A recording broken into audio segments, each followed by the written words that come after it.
Moko kuom jokanyo mag FKF bade ma Suba North County ma Homa Bay kod jokanyo sekta matuke alworano olando lokruok e telo mar FKF ka giywak ni jogo mosebedo ofis ojwang'o tijegi kendo ne owere gi weche mag tuke. E romo margi ma kanyakla managers mag timbe mopogore, coaches kod jokudh firimbi kata referees e kar chung' od bura ma Suba North okoni telo mar FKF malworano ne oseweyo tich kendo giserem neno ni chenro mag tuke alworano odhi makare. Kotenegi kod jakom manyien ma FKF Paul Diela gino ochunogi mondo gikaw okang' mar chungo jogo mane nitiere ofis nikech giserem nyiso dwaro mar tiyo tije manomiyo gidonjo afisno. Jok mogolo ofis gi ok wagologi magi jok mane oseweyo ofis. Noyierwa kodgi ofis higa 2016 higa 2018 jogi nowe tije. Kaka wang'eyo chik mar Kenya higa 2020 ne otim yiero jogi ne onge.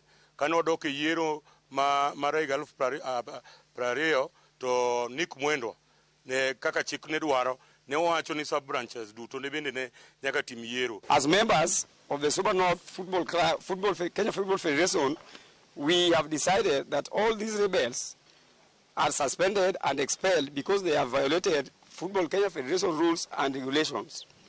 Number two, we've decided that all the team managers attended the illegal meetings must show cause why they attended unauthorized meetings and done illegal elections.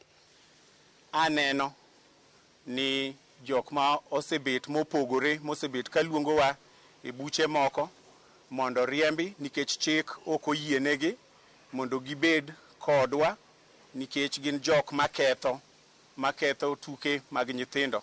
To gidwa kelonwa, giwachonwa ni gidwa train referees while the referees kata mana igi kanyo.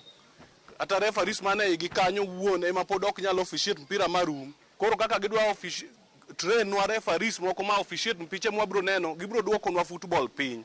Mano yiero mancho bedo oko mar chik to kendo wakwedo okang' mamalo ahinya. Uni wan kaka referees ok wabire